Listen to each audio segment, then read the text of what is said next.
All right, well, we got a new truck, as you can see, but we have no windshield. Yeah, that's not just a crystal clear windshield. That is no windshield at all. Oh, I'm trying to get out of this parking lot. All right, we're about to drive it. I went safety glasses because we've done this a time or two.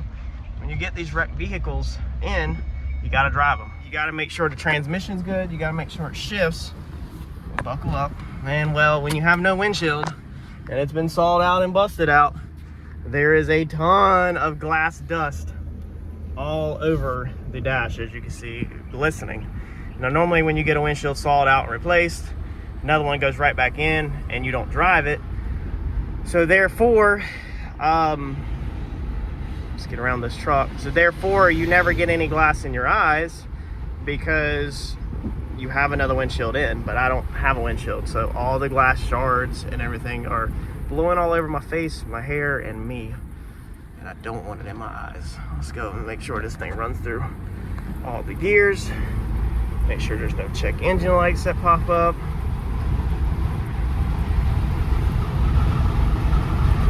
People think I'm crazy. So I think that's overdrive right there. Oh no, we're in 5th gear. You can see the gear selectors on the dash. So let's see if we can get overdrive.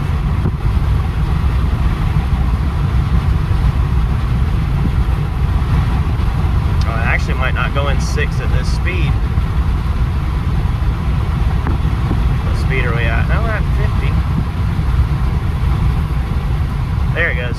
Okay, there's 6th gear. Alright, so we got overdrive. That's the most important thing. Sorry if there's a ton of noise. There's a ton of noise for me too. But that's the most important thing, is to make sure you got overdrive and you don't got transmission damage. We ain't got no side view mirror. It's ripped off. I'm gonna show you all the damage here in a second. Let's get these cars around us. Alright. We don't want to drive this thing too much because there's a lot of wind going up here on the headliner, but dude, you gotta make sure you got all the gears. I used to back in the day. I have repaired some and then went to drive them and they didn't have all the gears. Let's see if we get 6th gear one more time. I think 6th gear just takes forever to drop. Yeah, see, I'm running up on that car too fast. They're in my way. But we got it once. Pretty nice. As you can see, it's got a little bit of water in it. That's what happens when the windshield is taken out of it. So I bought this and I used IAA transport. I did not use one of my normal transporters. The deal to get this brought out of Charlotte to Wilmington was only, I think, $325 or $350 to be exact. $325 or $350, I can't remember which one it was. And I jumped on that deal because I felt like that was pretty good compared to what I have been paying my transporters. And this thing sat in the Charlotte branch for almost 1 month. This thing was assigned on the 4th, and today is the 24th, I think it is, or 25th. Almost 30 days that this thing sat there. I'm highly disappointed in IAA transport. So that's when you buy a car and you click at the bottom of the screen, pay to get it transported through IAA. Extremely disappointed in them. We bought this one, and then a week or so later, we bought a BMW, same branch. My guy went and got the BMW out. I'd already paid for the IAA tow on the other one. And he brought it back to me, and we've had it here already for a couple days before we got this one.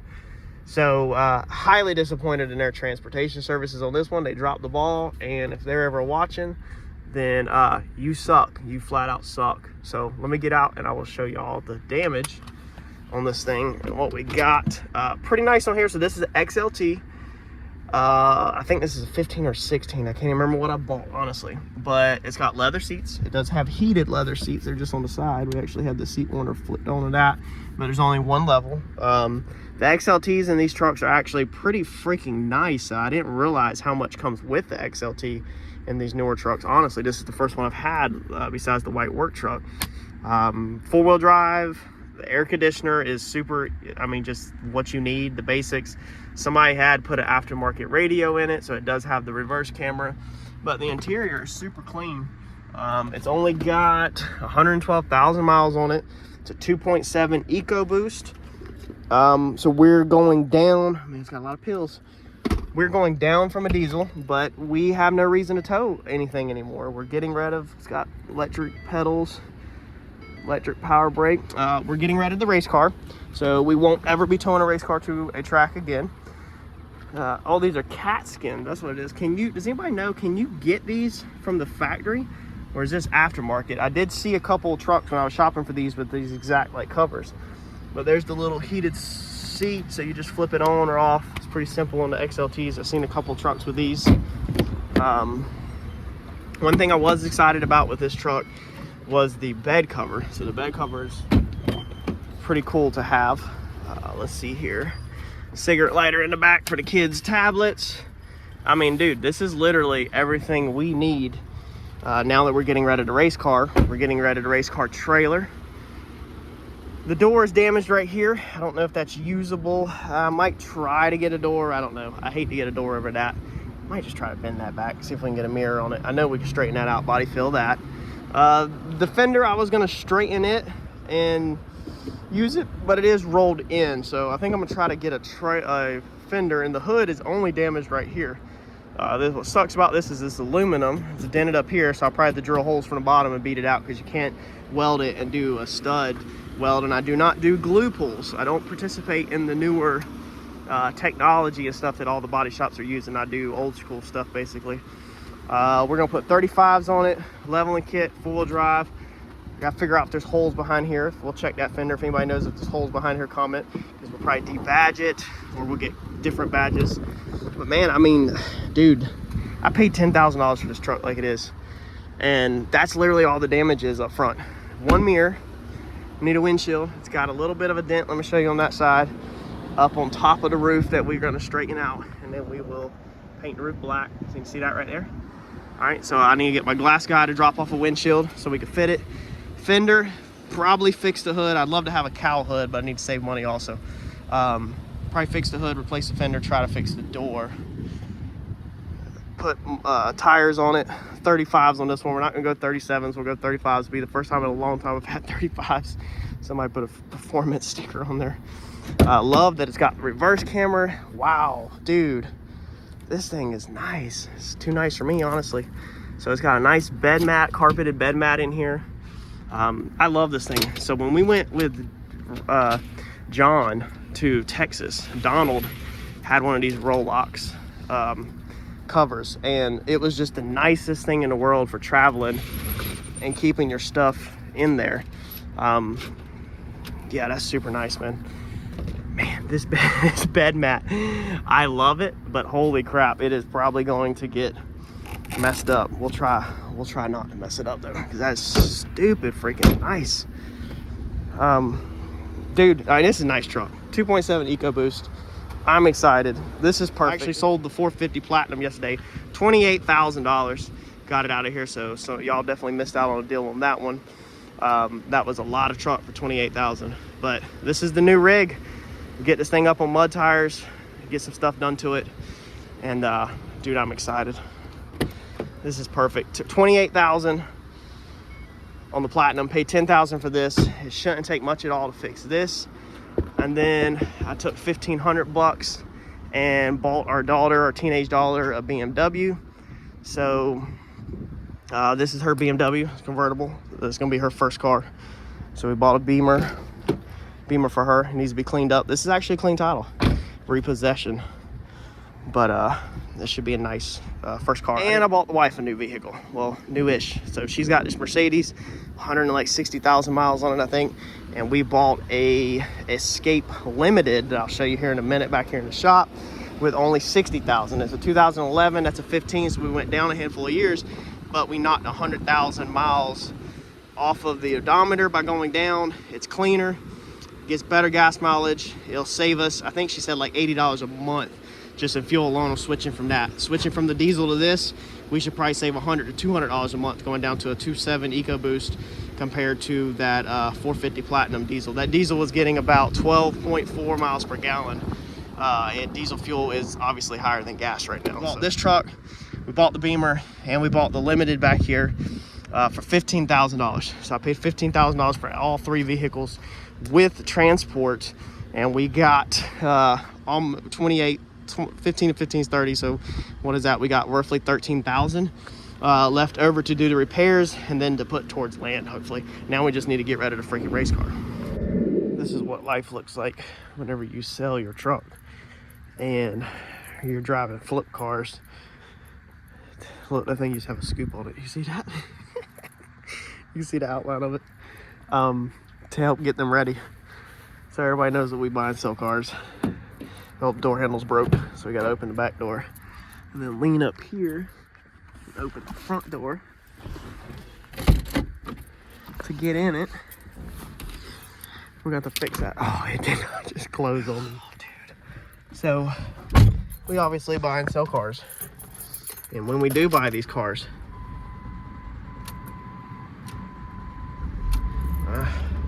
she's a little lazy cranking. We obviously have to drive them to make sure they are good cars for people that we sell them to. And we have to drive them to get them ready for inspection because they take so many miles to check off. Some cars check off really fast, like literally like 2 miles. The other ones take like 50 miles. So you never know. So you just have to drive them. This one, the door handle is broke on us 3 times.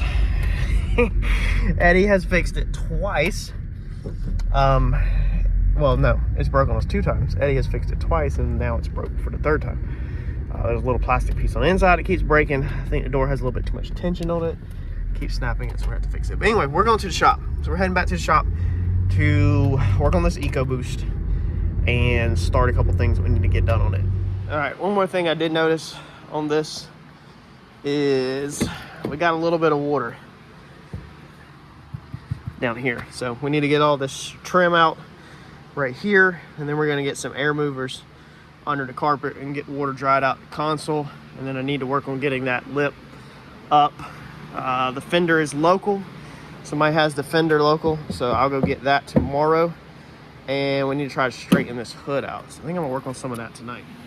All right, so we got a little water drippage down there on these trucks. Now I've got a handful of vehicles from the auctions that the windows have been left down or whatever has happened and they got water in them. You got to drill a little relief hole. There's no way for the water to get out unless you suck it out. So we always just simply come like right here and drill a little hole for the water to come out. And then if you ever accidentally leave your window down or something again, and water gets back in your vehicle, it can just simply drain right out. I don't understand why from the factory there's not a little tiny hole there already for the water to drain, because the bottom of your doors have drain holes like this right here. This is a drain hole. I think that's a drain hole. I know that's a drain hole.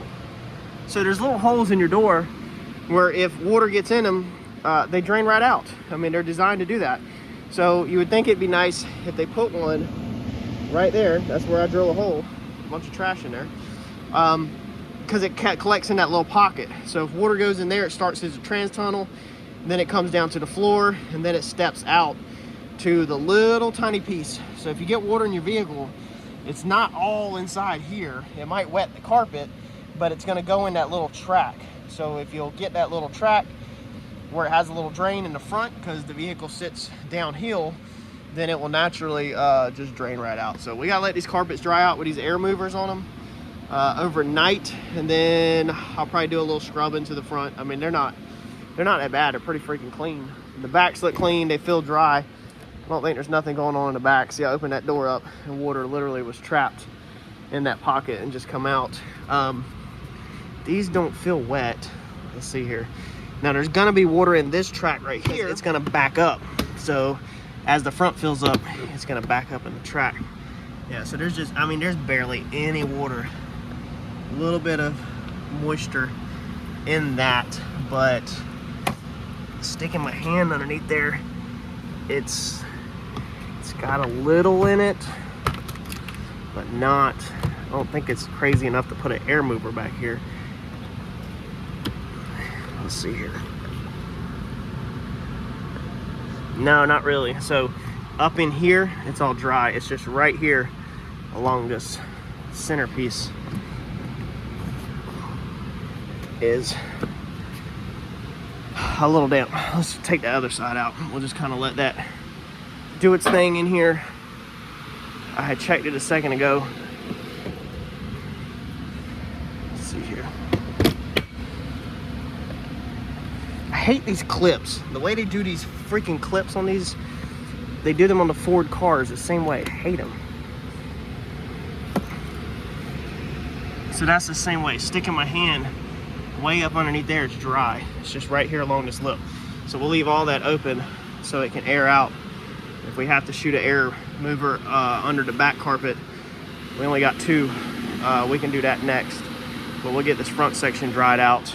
Now if this thing was squatted the other way, all the water would have ran to the back, but it's not. So battery, they always come in dead. This is old, what we call the dumb charger. My granddad had this probably back in the late 70s, 80s, and it's still going, and it's amazing because it's not a smart charger.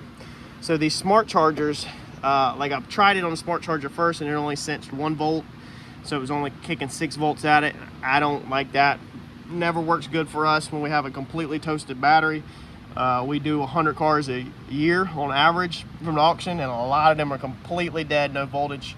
Smart charger never gets it. If you take the dumb charger and you just freaking cram 12 volts at it right here, I know it's showing 0 on there, but if you watch it, if I flip it, you can barely see that needle moving. I don't know if you can see it on the camera. It's working, but it's just pounding 12 volts in this thing right now. Once I get a little voltage in it where it senses like 10, 11, 12 volts, if the smart charger sees that, then the smart charger will also kick 12 volts to it. I feel better about the smart chargers running at night here at the shop, not to burn the shop down, because they will kick off and they'll flash bad battery and stuff like that, whereas this one, it will just chunk volts to it as long as it's poured in and plugged in and never stop. So I've plugged this in while I'm here to just cram some voltage into the battery, but as soon as I go to leave, I'm hoping it has enough that the smart charger can kick in and do its things.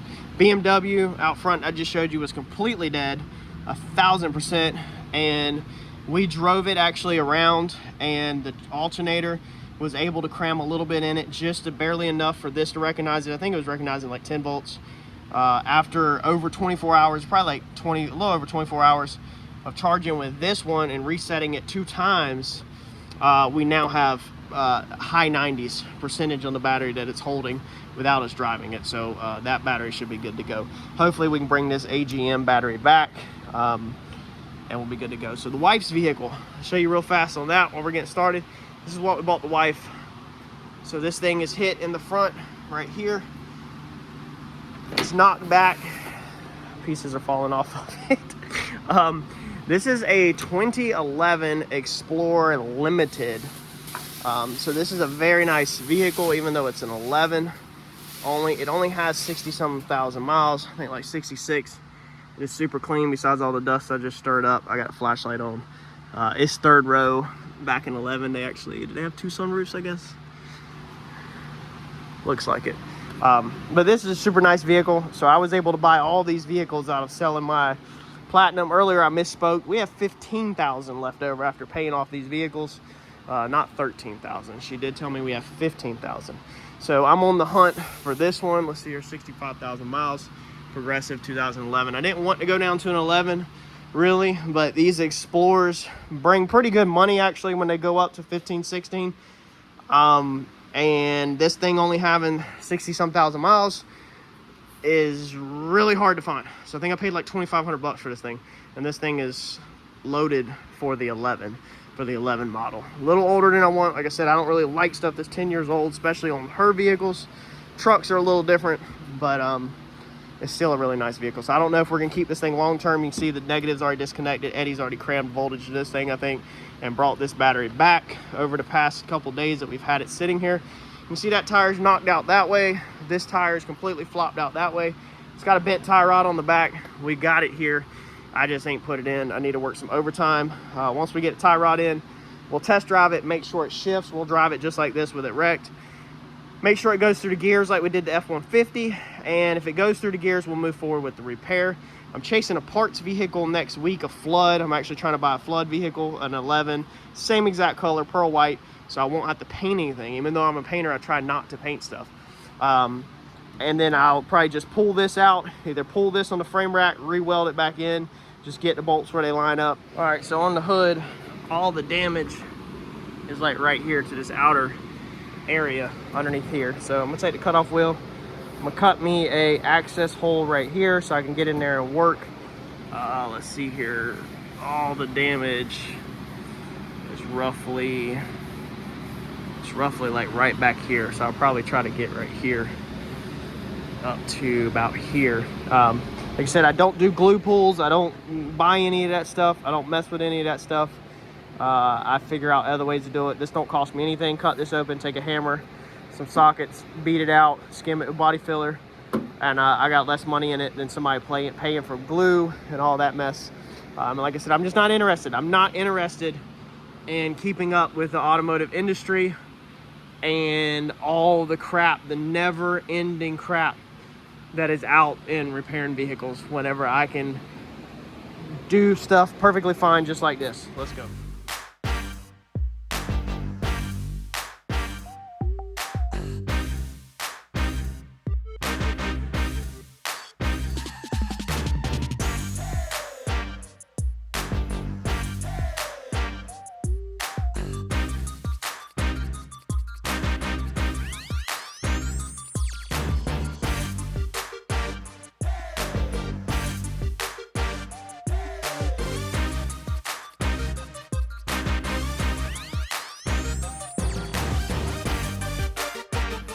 All right, I'm a big fan of sloppy repairs, especially on my own stuff.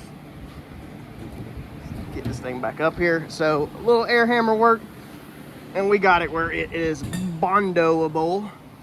I use the word bondo only to be funny. I know it's body filler. So that's bondoable. Dent there, beat all up there. You can see where I drive the air hammer into it. I can't stand the hammer and dolly. I know we're building a 49 chop top at the house, and I'm hammering, dollying everything by hand and taking my time. That's older steel. New metal, especially aluminum, it's very hard to work with. The aluminum on these bodies are almost impossible to work with, in my opinion. Maybe somebody else knows a million times more than me. Actually, I guarantee you 95% of the world's population knows more than me, because I'm extremely sheltered and I have no interest in learning pretty much. As long as it works for me, I roll with it. So yeah, we're going to sand this out all the way from that body line, all this, and skim this out with filler on this corner right here, and send it. I'm not trying to put a lot of money in. I'm trying to buy land, trying to replace the truck, sold the 450, trying to replace it, trying not to dump money into it. So if I don't have to fix the hood, then all I'm down to is possibly replacing the fender. Well, went to tap on that with the extension underneath there and seen that it's got a stress crack. So it's good old aluminum. It's completely split. There's one local for 200 bucks. I was just trying to save the money, but I guess we're gonna have to replace the fender. Sling some body filler on the hood tonight.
Oh man, you do not put that much filler on something and sit there and pretend like you are a body guy. No body guy, no real body guy putting that much filler on it. Me, I'm not a body guy. I'm 100% a hack, and I don't give a crap about showing it. That was a lot of filler. Guess what? I'm gonna go mix up more and I'm gonna do it again. Because, oh my gosh, because it's low right here and low right here. And a little bit low right there. I needed to get a foundation to build on top of. That's just like whenever you build a house and you got to get a rock solid foundation if you're building on top of a swamp to work on. So now that I got something laid down, it's starting to kick a little bit. We'll go ahead and mix some up and I'm gonna freaking roll right over top of it again, and then we'll come in and sand it out. The good news is that side over there is flat all the way up to the edge. I don't know how the shadow is making it look, but this hood is flat. It literally just goes flat across it. So this hood's an easy hood to do. And my edge right here, because of the flange underneath there, that edge on the outside was 100% flat before I started. So I got a good surface to block into and work off of. Basically, if I sand my perimeter right there, then all we gotta do is get this out here straight. This down here was straight. This just had, you know, a couple dents in it or whatever. All we gotta do is get this flat part straight, and it'll look perfectly fine, and it won't cost me but whatever, a half a gallon of body not even half a gallon of body filler. 25% of a gallon of body filler will probably be on that corner. I mean, a lot of it will get sanded off, but I'll probably put 25% of a gallon on there. So whatever a quarter of a gallon cost is what repairing that hood would cost, versus that $400, $500, $600 aluminum hood for this truck, which I am not paying for. For anybody wondering what product I'm using, I'm actually using a hood in a can. This basically is a universal hood, all stuffed inside of a can. That's what I use. I'm gonna call it a night. I'm actually out of body filler hardener. I think I got one little squeeze left, but I'm exhausted. It's like after 10 o'clock, and I've been going all freaking day.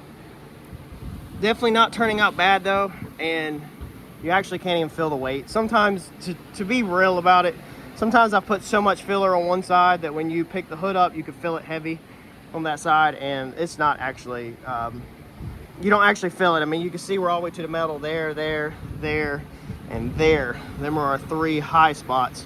So that's a low, and then these couple pieces right here, they'll sand out, but that's technically a low. So we need one more swipe here and here, and then one final sand over, and then that's ready for primer. And it actually probably is not ended up being that thick. It's probably honestly within tolerance. I think body filler is no more than 1/4 of an inch or 1/8 of an inch. It's probably no more than an 1/8. Actually, I guarantee you it's less than an 1/8. 1/8 at the max, probably a 16th. probably a 16th to an 1/8 to be realistic. But I guarantee it's within tolerance. It's not gonna have no problem at all. So I've created a bunch of dust. I'm gonna call it quits for tonight and go home. I'll catch y'all in the next video. All right, so we got our new glass put in today. Basically that was the next step. It's still setting up, but we're gonna move forward with a body work up there. Now what I did was I bent up the flange just a little bit and told my guy's amazing. In Wilmington, I use Cook's Auto Glass. Mr. Glenn is freaking amazing. He works with us on all this salvage stuff, and he understands that I do things a little different sometimes than most people. So what I had him do, being these aluminum bodies are so hard to work with, you ain't really gonna get this up much. I got it up a little bit, but we're still low. So you can see we're low all in here, all right? So I told him, I said, just pump it full. You see the edge of the glass. Don't try to hide nothing. So you can see how this glass over here is kind of flush with this, and then over here, you see how it dips down, okay? The body dips down. So what we're gonna do is I told him to pump it full. It's absolutely solid. It's not gonna leak or anything like that. It's full of urethane. We're gonna now come through here and we're gonna body work this thing from about right here over to there where it goes back, where it's flush. We'll tape up our windshield and we will put filler from here up. Now he asked me, he said, do you want to go ahead and body work it real fast while I wait? And I was like, no. I was like, Mr. Glenn, I'm not gonna do that to you. I was like, I'm not gonna make you sit here and just wait while I grind it out and do filler. I was like, I can easily tape it up. It's like, it's not a big deal, and I can make that line pretty freaking good, probably, honestly, with glass in it. So, and that also will set my height. I can use my glass to set my height with. So let's get some tape on this glass to protect this top part. Let's get our paint grinded away, and let's do our first mix, and then we will have to paint the whole entire roof unfortunately, because of that, unless I decide just to blend it back into here, but really at that point, a lot of times you're best just to go ahead and paint the whole roof. You're already going to be up here. You're already going to have the whole entire truck masked up. It's not that really big of a deal. I do paint most of my vehicles with black roofs. I don't know if I'm going to do this one black. Kind of just because of it already being blue. You won't really see it too much. I don't know. Might go ahead and do it. It's kind of my thing.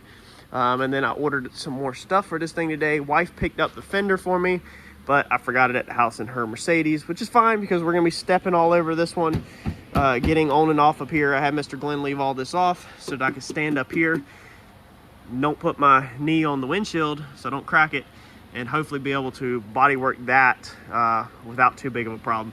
I have body worked in the past without the windshield in there. It creates a crap ton of dust. You got to back tape it, and then you have nothing to work off of. I know that this is not the right way, but this is my way. Did also go ahead and smoke the taillights this afternoon. I actually had some clear left over.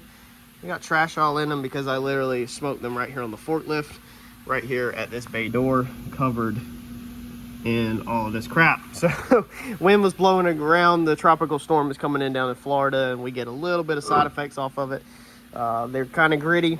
We'll wet sand and buff them. I got plenty of times. I actually have to do a review video on a buffer that we were sent for free on the channel, so I owe them a video. So I figured this is perfect. Burn up some scrap clear, but dude, these things turned out amazing. They have that dark, like cherry red look to them, very light smoke. So that's knocked out. We'll get them probably wet sand and buff tomorrow. Still got to finish the hood, but right now let's work on the roof. All right, so what I've done, besides not crack my windshield, I did not crack it. I've been very careful.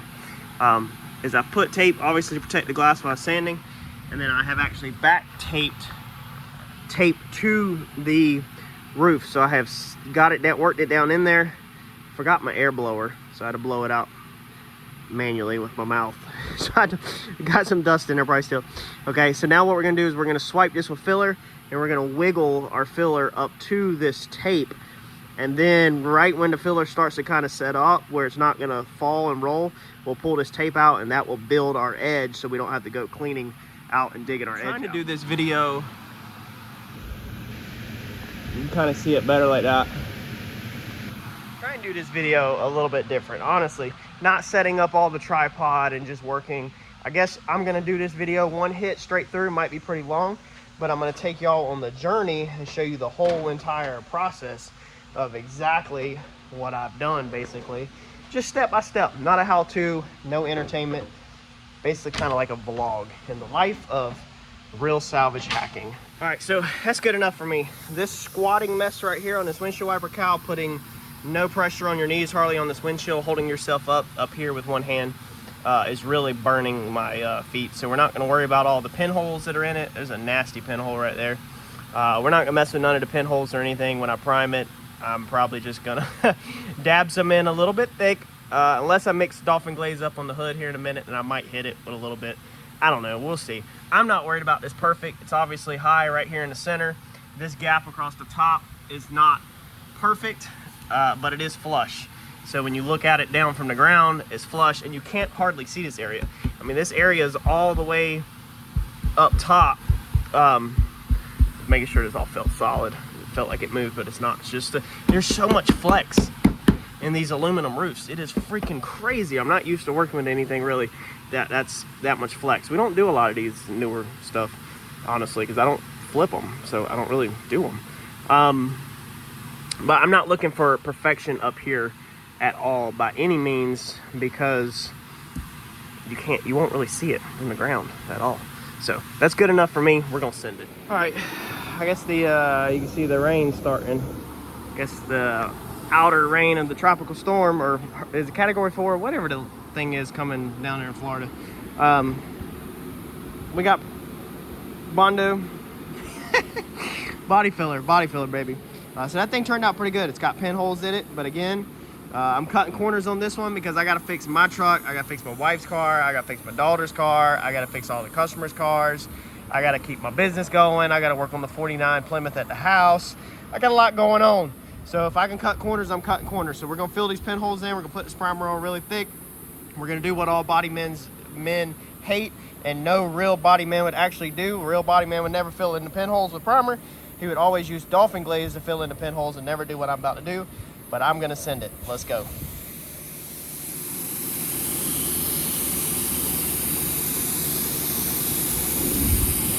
All right, so we actually sanded out the primer this morning. I don't know why I didn't show the before conditions of this BMW on the interior.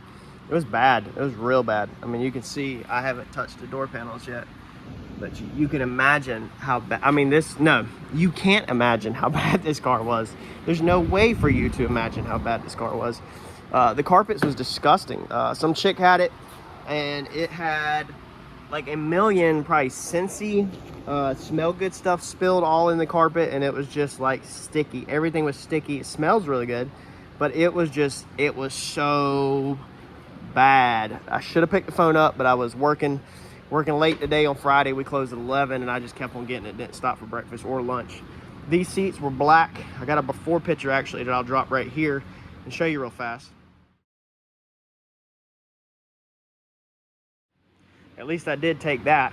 But they cleaned up good. I cleaned all the seat belts the best I can. I pulled them out and locked them in. I've cleaned all the back seats up.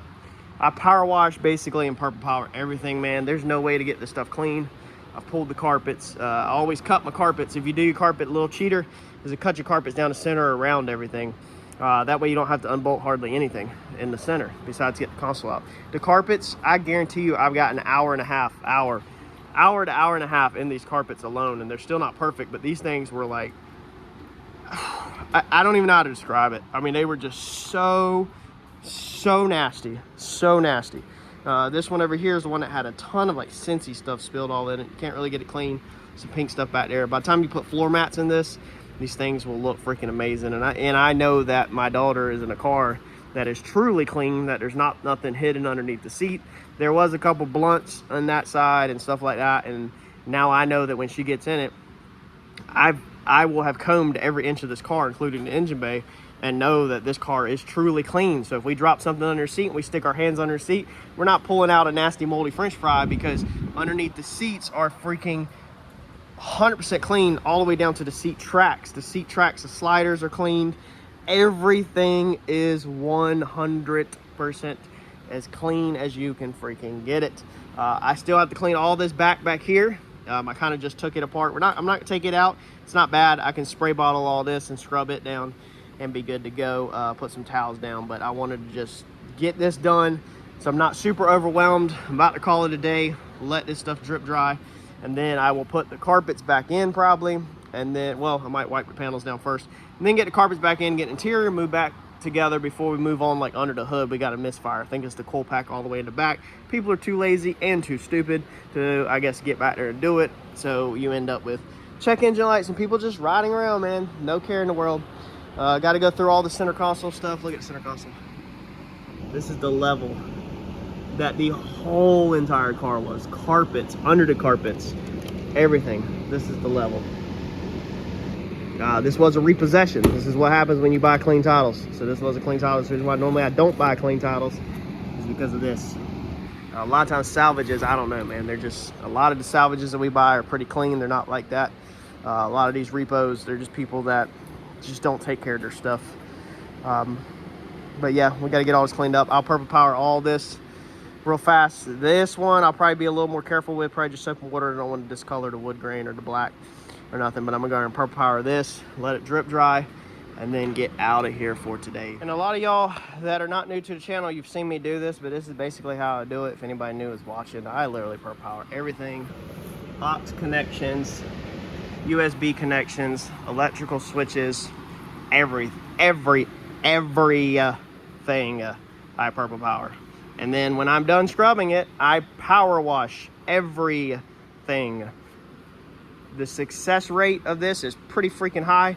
Once in a blue moon, we'll have something that the switch starts acting funny like your door switches. That's how I'll do these door panels. I'll open up the door just like that. I will Purple Power the door panel. I will wash the whole door panel with a scrub brush, and I will power wash the door panel top to bottom. That's how I get my stuff clean. You're not gonna hurt anything. I'm not gonna do the dash like that. I'll hand do the dash. A lot of this stuff, these little sensors and stuff, the switches, dude, they'll dry out. It's not a big deal. People's got you all scared for no reason on a lot of this stuff. All right, we got Bianca, my daughter, her car out of here. I've actually been driving the BMW. Nowhere near done, but we got it together. But we're back on this thing. My battery still, I cannot get this thing to take a freaking charge. The interior is finally dry, so we got the fans out of it. It is Sunday night. The interior is finally all the way dry, and now we're gonna try to fit this fender up tonight. Being I'm not painting this white fender, being I'm not painting this thing off the truck, I'm gonna go ahead and mount it before I paint it. We're gonna go ahead and we're just gonna rattle can with satin black all of the areas that are hard to get to. So inside of this lip, okay, we're gonna rattle can it, and then our overspray will float on top of it. We've already rattle canned the front. That way when you put this thing together, you don't see white. We'll see blue on the outside. And then inside the door jamb, when you open your door up, we went ahead and did that satin. With this being satin black and that being a metallic-y blue, the metallics and the blue is gonna float. And if it barely gets on this black, it's gonna show up really good because it's going over top of black. So it will still probably slightly look blue, honestly, a little bit. And then this will allow me not to have to worry so much about getting my tape perfect where I don't see no white, and hopefully I don't have to touch anything up afterwards. So that's just a little trick for you. If you're putting something on and you're not going to paint it on the stand, then go ahead and rattle can it satin black before you put it on the vehicle. Got our fender out nice with the door. Sorry if there's wind noise. It's hot, man. I got fans on me. Look at that. That's nice. So we're able to save that. The window goes up and down. I had to relieve a little pressure off of here. I think this should be fine. When I get my mirror in, I will bolt it in. Looks like the studs are right there. But we're gonna go ahead and pull the fender back off. It's not bolted on, so it's sitting there. And I'm gonna go ahead and skim out from here all the way down to here with body filler and get that smooth, and then take care of 2 dents. Once we get that smooth, then we can put the fender on, and then we can prime and block and paint everything all together. I just don't like body working against the fender because it makes it really hard to not tear the fender up, because I don't want to just put unneeded scratches in the fender and be able to body work efficiently. 10 o'clock, baby, 10 o'clock, 10 o'clock on a Sunday night.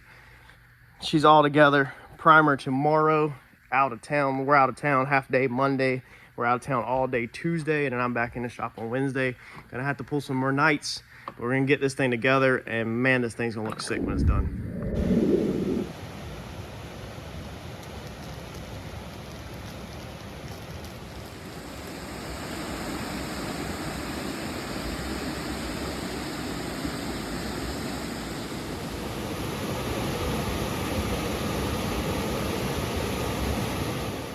About to do night shift. I got this thing painted today.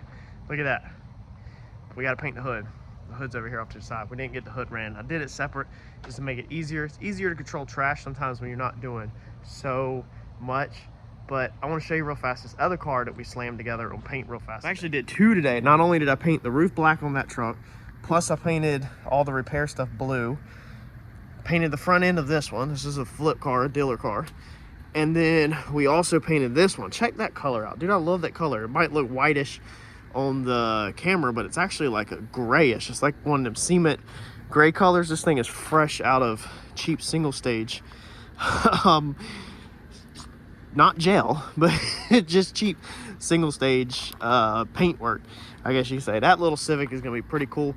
It's just a color that we literally had laying around and whipped up, and it turned out freaking phenomenal. But I like that little color. I love little jobs like this where you can leave all the freaking dents in it and it tore up, and you could take such a crappy car where all the clear coat is peeling and you can just run the car down with 180, which you would never do in any other situation.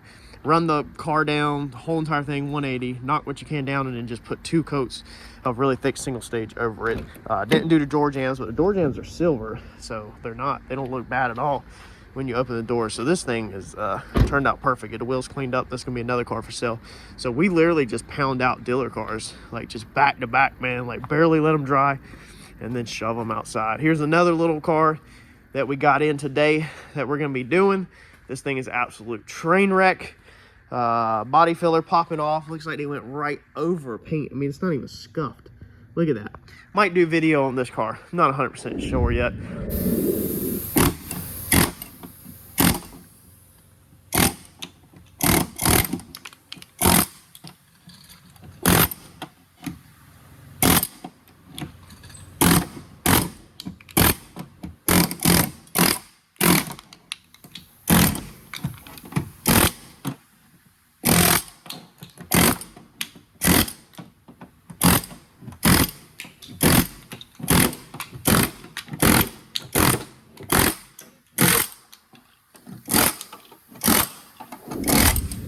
had Dad cleaning on this for the last hour or so today, getting some of the plastic dip off the hood. He did an amazing freaking job. It's just time consuming as crap, and then I'll have to come in behind him and sand it. I started kind of testing how easily it would sand right there, but we definitely need to do some more plastic dip scrubbing on this one. However, the main attraction, there's the bumper that we painted for the other dealer car. I mean, this is just straight, the dealership work is just straight junk. There's the bumper off of the Civic, but this is the boy that we're gonna get painted tonight, and probably try to get this thing cleaned out and some of my personal belongings put in. I did the roof black on it. I decided that since I had to paint the roof anyway, I can't do the same color roofs. I just couldn't bring myself to put blue up there. I feel like it's so just pointless. I like black roofs, even though I had said that it's not big of a difference, but I was like, dude, you're already painting it anyway. Why in the world would you put blue up there? And I actually did not mask them separate because I knew that any overspray would not show up on the blue because it'd be so minor. But you can see with the orange tape that I didn't get no overspray. I mean, I controlled it really freaking good. And then we didn't put no blue up here. You can see my blend, which is pretty unique. I've showed that in a couple videos, but you can kind of see how there's like no color out on this end of the panel. I put a little bit on this because there were some scratches, but you can see pretty much there's no color. So this to this should match. If it looks off, it's literally because it's new clear versus old clear, not a color difference. And then you can see our fade stops right here of the blue, and then there's like no black on this orange at all. So that roof turned out phenomenal. We still got that one little piece right there that I did not dolphin glaze in it, but I didn't care. I flat out did not care. So it's way up on the roof. I don't care. If I feel like filling it full of black touch-up paint at some point, I can. But I'm gonna get this thing unmasked and get this hood in here and bang this hood out tonight. Night shift, baby. All right, so we got this thing pretty freaking clean. Dude, it had WeatherTech floor mats with it. Name brand, not the Chinese knockoff stuff that I normally bought. Dude left the WeatherTechs in there. So we got it all cleaned up. I still got to get the leveling kit put on, the HID or the LED lights put in. I got the replacement end cap, got to put a little piece of plastic on. So still a few things. Got the tail lights put in that we smoked. But dude, I was cleaning out the freaking bed, and goodness gracious, and the truck. There's so much golfing crap in this truck that it is crazy. I mean, it is slam full. It's like this truck did nothing but literally golf. I cleaned all this out the bed. I mean, there is just golfing tees out the freaking waloop up in this thing. Golfing gloves. It's like this truck did nothing except for haul golf clubs to the golf course and sit at the golf course. That's probably the reason why it's in such good shape. I really, really, really hope that oh, there's the little clip for the piece right here, so we don't lose it. I really hope, I like this bed cover. I ain't never really had a nice bed cover because I'm so trashy that I can't use a bed cover. But I really hope that I can take care of this truck. I got a feeling that the carpet in the bed is going to get messed up fast hauling metal and wood and everything else that we do around here. But dude, this thing looks freaking good. And then I think I can start driving it. I went ahead and painted this piece the same color because this is a blend zone. So that hood turned out pretty good. It's got some trash in it, but this is the area that we worked right here. All right. So that is where all the body filler is at. That's pretty good. I've got definitely some DA marks down the side right here. I didn't really hand block this thing perfectly straight. I cheated with the DA. So I definitely have some wrinkles and stuff in it. But for a body filler hood, look at them lines. It's all body filler. This whole edge, y'all remember this whole edge right here? This whole edge is body filler. That is freaking good, dude. That is good. It's got some trash in it, but we're not cutting and buffing anything. Like I said, I hope that I can take care of this truck as good as it has been taken care of, but I want and hold my breath. So that's drying overnight. Me and Eddie will get that put on in the morning, and then this thing can be pulled outside. I got to chunk my last little bit of stuff in there. And these badges to put on these trucks are a nightmare. Check this out if you're not familiar with how these things work. not only are they double-sided taped on, okay, but they also have clips in them. I got a clip in there. But they have these pins that clip in place, and they're double-sided taped on, and it's an aluminum fender. So aluminum bend's really easy. Really, really hard to get that off. Eddie was like, dude, if that was me, I would have freaking taped it. And I was like, nah, I'm not taping it, man. I'm gonna take it off. But I'm not sure I want to put the factory ones back on, being I already have one off. It's basically 50%. So do I order aftermarket ones? I'm gonna look tonight. Do I order aftermarket ones and fight with getting this one off without damaging the fender, because I'm not painting this fender? Or do I just go and put that one back on and don't mess with the other side? We'll see. Look at that. Got this thing together, and right out the gate we're gonna go run some scrap metal with it back there. Trying to clean up a little this morning. I've literally been down the truck, and so I haven't been able to haul scrap metal or scrap cars. Then we're gonna go scrap the Comet.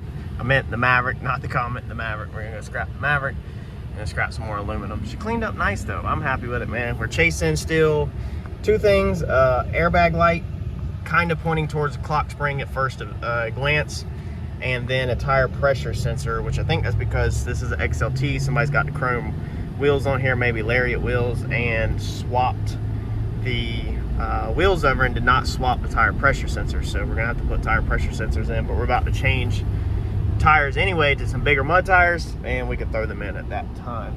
But we'll see how this thing tows this little load of metal. Shouldn't even fill it back there. And then I'm curious how it tows the Maverick, and then we've got two full-size Ford Fusions of scrap that I'm gonna haul with this thing right out the gate. Worked the piss out of this thing.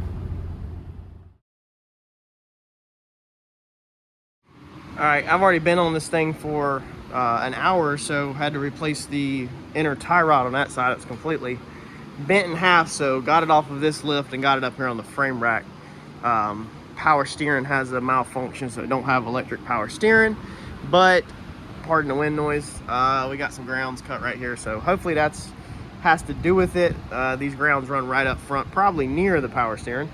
We'll see when we connect them if our power steering comes back, but we got to get some of this stuff unmangled for right now. So we're gonna start right here, work on getting this pulled out. I'm gonna just try to pull a little bit and then figure out what I'm gonna cut and replace or what I'm gonna leave. So I'm gonna try to repair this frame horn just a little bit before I take this crash bar off, and then we're gonna try to work on getting this kinked up mess pulled out, and then I will decide if I'm gonna replace it or not. It looks like it goes all the way back to here, and that's just gonna be the outer structure. That's not even gonna be the inner. So I don't have a lot of interest in replacing it, honestly. I don't mind maybe sawing through it and butt welding a front piece on, but we're gonna try to just see how much pulls out before we get carried away. I don't think I'm gonna be able to get it all out. I think I'm about to cut something, but you always pull first and then you replace after you pull. So let's get some progress made on the pull and see where we end up.